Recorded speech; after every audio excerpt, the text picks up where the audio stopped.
በእግዚአብሔር ቃል መኖር ስልጣኔና ዘላለማዊ ዘመናዊነት ነው። ዛሬ ዘመኑን ስለመዋጀት ትንሽ መናገር ፈልጋለሁ።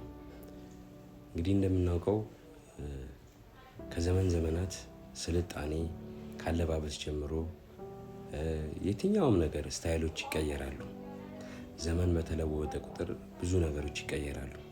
ዛሬ እዚህ ቁጭ ብለን የምንቀርጽበት ስልኮች ዘመን ያመጣቸው ናቸው እና መጽሐፍ ቅዱስ ግን በየትኛውም ሁኔታ ላይ በየትኛውም ቦታ ላይ ዘመኑን ዋጁ ይለናል። ያ ማለት ምንድነው? ዘመኑን በእግዚአብሔር ቃል መዋጀት እንጂ የእግዚአብሔርን ቃል በዘመኑ መዋጀት አይደለም።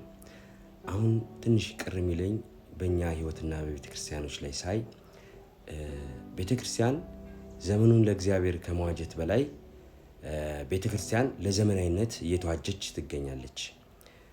ከቤተክርስቲያን ከመድረክ ስራ ጀምሮ ከአሰባበክ ጀምሮ ከምእመናን ከኛ አለባበስ ጀምሮ ብናይ የእግዚአብሔርን ቃል የተከተሉ ነገሮች ሳይሆኑ ዘመኑን የተከተሉ ያ ማለት ሰዎችን ሊያስደስቱ የሚችሉ ዘመናዊነት የሚመስሉ ከእግዚአብሔር ቃል የራቁ የእግዚአብሔርን ቃል የማይወክሉ በእግዚአብሔር ቃል ውስጥ ያልተጻፉ ግን ዘመናዊነት የሚመስሉ ብዙ ሰዎችን አትራክት ሊያደርጉ የሚችሉ እግዚአብሔርን ግን ማያስደስቱ ለሰው አምልኮ የሚመስሉ እግዚአብሔር ፊት ግን አምልኮ ያልሆኑ ይገርመኛል።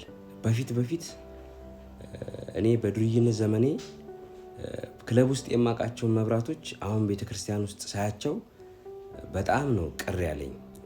እንደ ራሴ አስተያየት እንደ ራሴ አስተሳሰብ እጅግ በጣም ነው ቅር ያለኝ።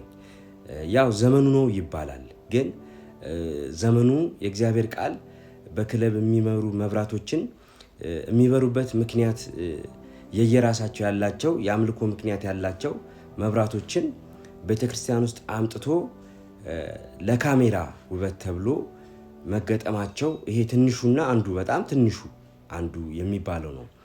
ከዚህ በመቀጠል ደግሞ ባለባበስ ደረጃ ቤተክርስቲያን ውስጥ የሚለበሱ ልብሶች፣ ቤተክርስቲያን ውስጥ የሚደረጉ ተግባራት እንደው እግዚአብሔርን የሚወክሉ ናቸው ወይ? እግዚአብሔርን የሚያስደስቱ ናቸው ወይ? ወይስ እንደው ዘመናዊነት ይዞን ከዘመኑ ጋር ዓለምንም የሚመስል እግዚአብሔርን የሚመስል ሰው እየሆንን ነው? ቅልቅል እየሆንን ነው። ልክ ይሄ ቃሉን ማለት አልፈልግም፣ ግን ቅልቅል የሆነ የተደባለቀ ሰው እየሆንን ነው። እና መጽሐፍ ቅዱስ እንዲህ ይላል፣ ወይ ቀዝቃዛ ወይ በራድ አይደለህም እና ለብ ያልክነህ ልተፋ ነው ይላል። በኖህ ዘመን ትዝ ካላችሁ በጣም ዘመናዊነት ያጠቃቸው ሰዎች ኖህ 120 ዓመት ሙሉ እግዚአብሔርን አምኖ እግዚአብሔርን ታግሶ ዘመናዊነት ሳያጠቃው መጽሐፍ ቅዱስ ይላል ሲጋቡ ሲያገቡ ሲበሉ ሲጠጡ ይላል እንደፈለጉ ሲሆኑ ዘመኑን ዋጅተው በዘመኑ ላይ ሆነው በእግዚአብሔር ቃል ሳይሆን በደስታቸው በሐሳባቸው እንደ ፈቃዳቸው ዘመኑን ሲኖሩበት ከቆዩ በኋላ ዘመኑ ራሱ ባመጣባቸው ጣጣ ምድር ራሷ ልጠፋ ትችላለች።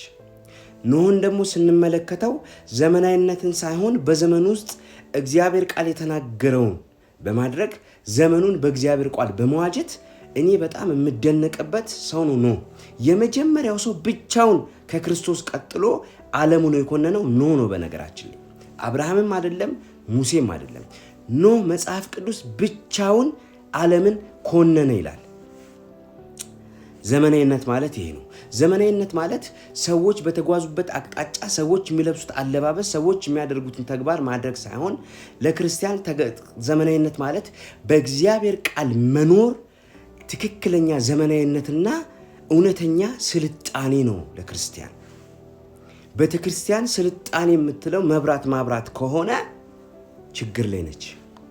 ለቤተ ክርስቲያን መብራት ከማብራት በላይ በሰዎች ልብ ውስጥ የክርስቶስ ሕይወት ቃል፣ የክርስቶስ ሕይወት፣ የክርስቶስ ማንነት፣ እግዚአብሔርን መምሰል ከዚህ ነገር በላይ ሁሉ በሰዎች ልብ ውስጥ መብራት ያለበት ይሄ ነው። እኔ ከመብራቱ ጋር ችግር የለብኝም።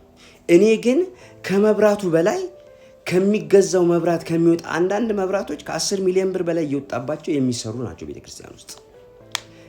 ይሄ ብር ግን በጣም ብዙ ቤተሰቦችን፣ በጣም ብዙ አገልጋዮችን፣ ከስር ያሉ አገልጋዮችን ሊያስተዳድር፣ ልጆችን ሊያስተምር፣ የቤት ኪራይ ሊከፍል፣ እንዲሁም አልፎ ተርፎ ቤትም ሊገዛላቸው የሚችል ገንዘብ ነው።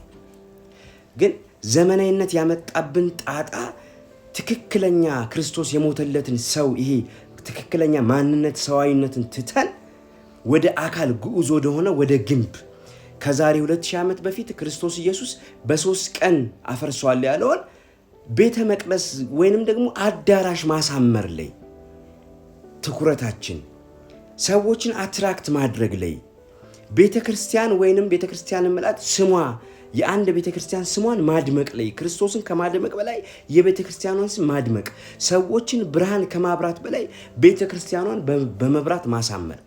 ትክክለኛ ዘመናዊነት የክርስቶስ ኢየሱስ ብርሃን በሰዎች ውስጥ ማብራት እንጂ ክለብ ውስጥ የሚበሩ መብራቶችን አምጥቶ መድረክ ላይ መስቀል አይደለም። ያ እግዚአብሔርን የሚያከብር አይደለም። ያ የሚያከብረው የክለብ መብራት ሻጮችን ነው። ዛሬ የምነግራችሁ አንድ ነገር ትክክለኛ ዘመናዊነትና ስልጣኔ ማለት የእግዚአብሔር ቃል ሰምቶና ታዞ መኖር ማለት ነው። ለክርስቲያን ዘመናዊነት ማለት ልብስ መቀየር ማለት አይደለም። ከቬል ወደ ስኪኒ፣ ከስኪኒ ወደ ባጊ ሱሪ መዘዋወር አይደለም ለክርስቲያን። ከሉቃስ ወደ ማርቆስ፣ ከማርቆስ ወደ ጢሞቴዎስ፣ ከጢሞቴዎስ ወደ ራእይ፣ ከራእይ ወደ ዘፍጥረት።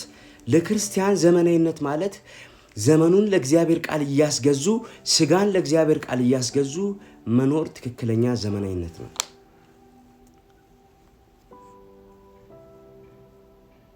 ዛሬ ቤተክርስቲያን ውስጥ ዘመናዊነት ተብሎ የሚያዙ ነገሮች ከዘመኑ ጋር የሚመሳሰሉ ነገሮች ናቸው። ዛሬ ቤተክርስቲያን ውስጥ ያለ ጭፈራና ክለብ ውስጥ ያለ ጭፈራ ምንም ልዩነት የላቸውም። ዘመን አመጣሽ ነው። ይሄ ዘመናዊነት ነው። የእግዚአብሔር ቃል ግን አይለወጥም፣ አይሻርም። በየትኛውም ዘመናት የማይለወጥ የማይነቃነቅ የእግዚአብሔር ቃል ብቻ ነው። ትክክለኛ ስልጣኔና እውነተኛ ዘመናዊነት በእግዚአብሔር ቃል መኖር ነው። እግዚአብሔር ይባርካችሁ። ወዳችኋለሁ።